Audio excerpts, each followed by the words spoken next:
Good morning my dear students, welcome back.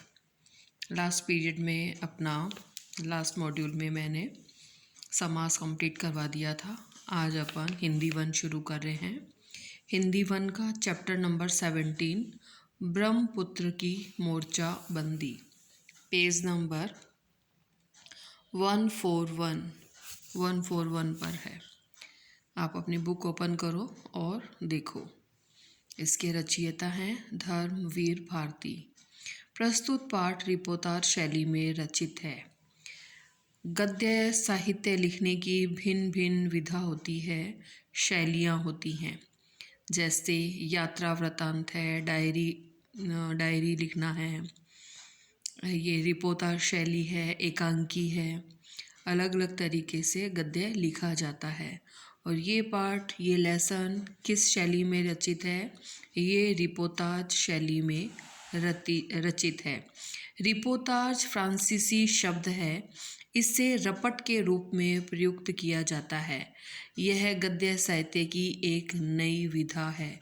Reportage में किसी घटना या दृश्य का वर्णन, विवरण सूक्ष्म एवं रोचक ढंग से इस प्रकार किया जाता है कि वह हमारी आंखों के सामने प्रत्यक्ष हो जाता है। यह पत्रकारिता क्षेत्र की विधा है। इसमें पत्रकार घटना के पात्रों का सूक्ष्म निरीक्षण कर तटस्थ भाव से रिपोर्ट तैयार करते हैं। वह घटना का यथा तथ्य वर्णन करते हैं, मतलब एज इट इज़ वर्णन करते हैं जो घटना घटित होती है। डॉक्टर धर्मवीर भारती का बांग्लादेश की संघर्ष गाथा महत्वपूर्ण रिपोर्टाज माना जाता है।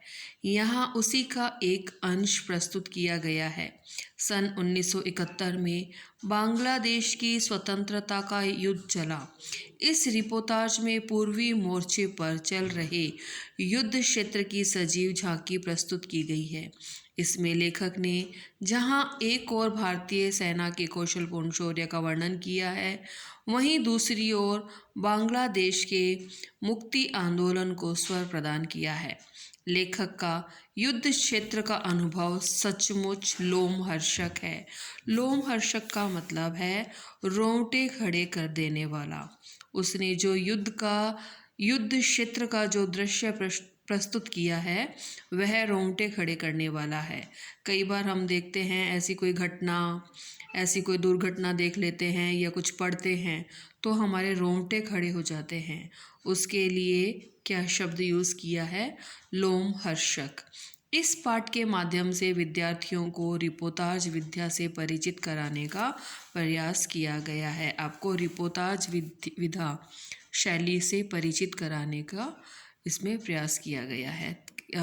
भविष्य में अगर आप संपादकीय कार्य करते हैं, न्यूज़ एडिटर बनते हैं, तो किस तरीके से आपको न्यूज़ लिखनी है, ये इसका मकसद है इस लेसन का।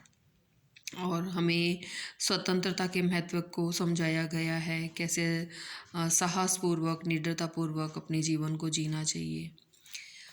फौज का सवेरा ही भी खूब होता है। रात को जो शहर चारों ओर बस गया था वह अब सारा सिमट कर लोरियों और ट्रकों में भर चुका है।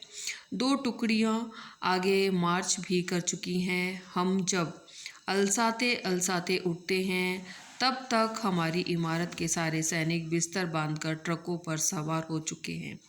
मैस से नाश्ते का बुलावा आ चुका है। नाश्ते के बाद मैस भी ट्रक में लाद दी जाएगी।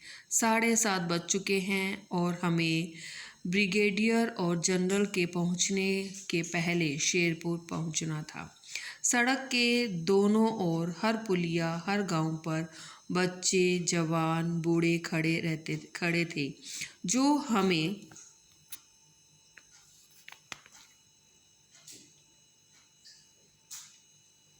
जो हमें देखते ही जय बंगाल से आसमान गुजा देते। हमारी जीप रुकवाकर लोग आते, हाथ मिलाते, धन्यवाद देते।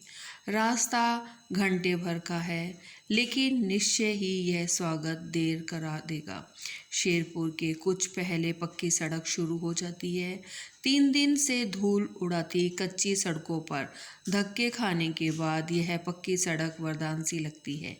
ब्रह्मपुत्र के उस पर उस पार जमालपुर पर पाकिस्तानी सेना ने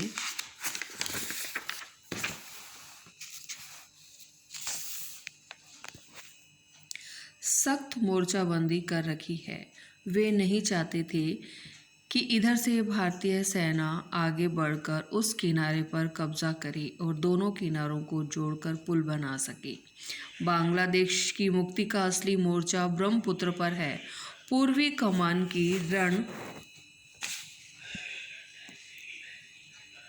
योजना सचमुच बड़ी कुशलता से बनाई गई है। जनरल नागर और ब्रिगेडियर क्लेयर बहुत सावधानी से बढ़ रहे हैं। जनरल को विश्वास है कि सबसे पहले वे और क्लेयर ही ढाका पहुंचेंगे, लेकिन जब हम शेरपुर पहुंचते हैं तो दूसरा मोर्चा लगा हुआ है। आज़ाद उत्तलफुल नागरिकों का मोर्चा भारतीय मित्रों के स्वागत के लिए रंग बिरंगे कपड़े पहने बच्चे, किशोर और युवक, वे कह रहे हैं अब हम कभी गुलाम नहीं होंगे। हमारे भारतीय मित्र अपनी जान देकर हमारे लिए ये आज़ादी की ईद लेके आए हैं। मतलब भारतीय सैनिकों ने हमारे लिए भरकस प्रयत्न किया, उसके बाद ही हमें आज़ादी मिली है। अब हमारी जीप तेज़ी से पक्की सड़क पर दौड़ रही है। सहसा हवाई जहाज़ों की आवाज़ आती है। हमारे 2 बम वर्षक उड़ते हुए जमालपुर की ओर जा रहे हैं। बम वर्षक विमान उस पार जमालपुर पर चक्कर लगा रहे हैं। उधर से तोपें चलने लगी। आसमान सहसा सजीव हो उठा है। हम जीप से उतरते हैं। सड़क पर लौटते हुए भारतीय सैनिक हमें बताते हैं कि अभी हम आगे जा सकते हैं। ये तोपें हमारी ओर नहीं, भारतीय सेना की उस टुकड़ी की ओर चल रही है जो रातों रात बख्शिशगंज के पास से चुपचाप नदी पार कर जमालपुर के बाएं बाजू में जाकर मोर्चाबंदी कर रही है। हम यह कल्पना करके सिहर उठते हैं, भारतीय सैनिक किस फौलाद का बना होता है। एक सैनिक मुंह बनाकर कहता है, जबरदस्त दुश्मनों से पाला पड़ा है साहब, हम पीछा करते करते थक गए। वे कमबख्त भागते भागते नहीं थके। शेलिंग से उनकी एक अगन बोट भी डुबो दी, लेकिन उनका भागना नहीं रुका। कहाँ तक भागेंगे? क्लेयर ने कहा, पाकिस्तान बहुत दूर है। अब यहाँ से हमें पैदल जाना है। 3 किलोमीटर दूर ब्रह्मपुत्र पर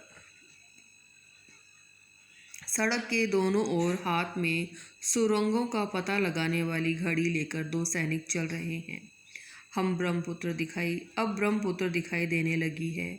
उस पार किनारे किनारे बसा है जमालपुर।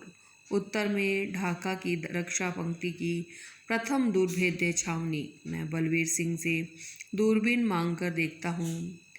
क्लेयर मना करते हैं, इधर से नहीं, उधर बंकर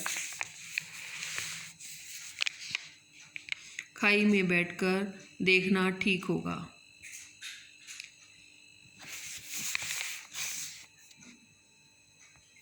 इन बंकरों में बेहद हथियार मिले। रात तक पाकिस्तानी यहाँ जमा थे।